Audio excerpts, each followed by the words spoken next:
But these are 10 days of seclusion. If there are any 10 days that you want to sort of cut off, disconnect from others so that you can focus bidhnillahi ta'ala until the moment of Eid, these are the 10 days to do so, because the most powerful manifestation of a hadith is to look at the companion who narrated the hadith, how they acted upon that hadith. So this is the first thing, disconnect, right? That is the most prominent feature of the narrator of the hadith that will be on all of the infographics and that will go around on all of the images throughout the next few days. Disconnect so that you can connect to Allah subhanahu wa ta'ala.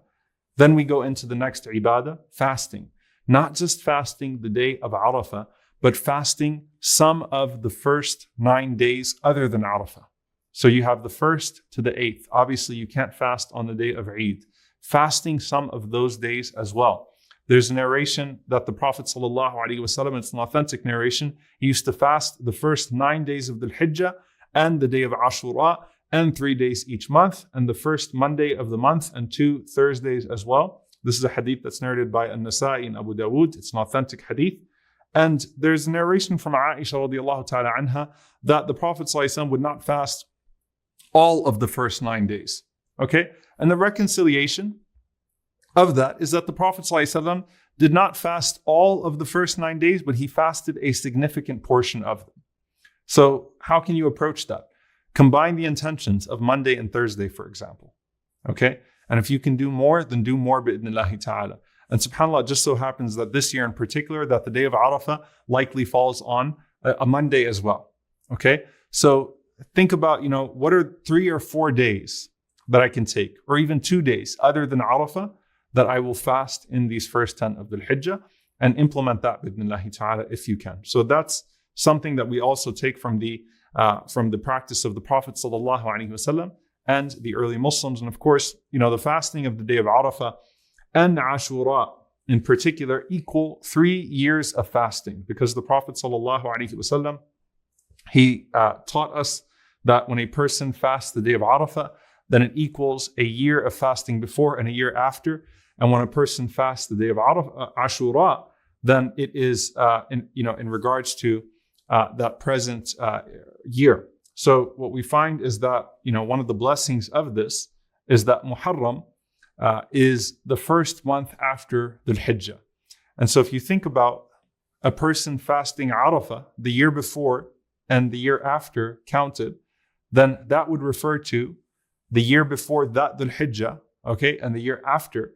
And so that's 2 years. And then you move into the next year of Ashura, and what that will cover is the previous year of Dhul Hijjah, okay? So if you're in 1444 Arafah and you fast, then you have the reward of 1443 and you have the reward of 1445.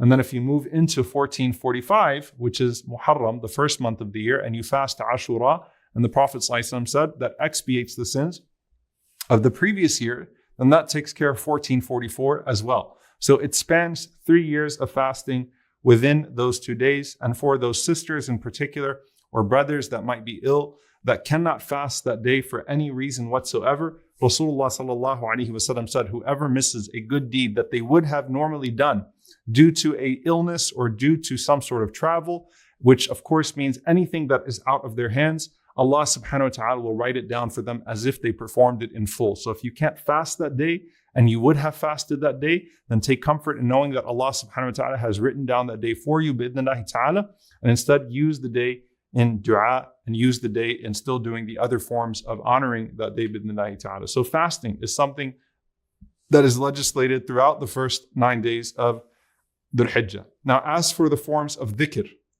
in one narration, which is also sahih, the Prophet ﷺ said, there are no days in which good deeds are greater.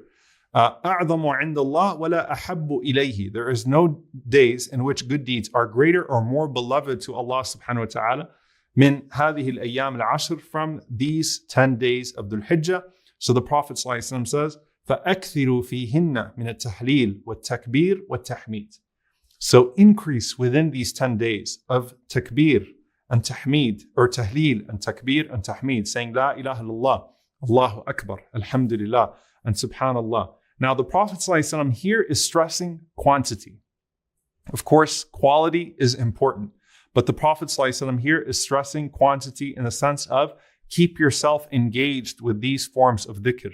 You can't do that if you're engaged too much with other people. And so take the advice of Ibn Abbas radiallahu ta'ala anhuma and carve out some personal time for yourself. And even if you're around people, lots of dhikr and the azkar that are familiar to us.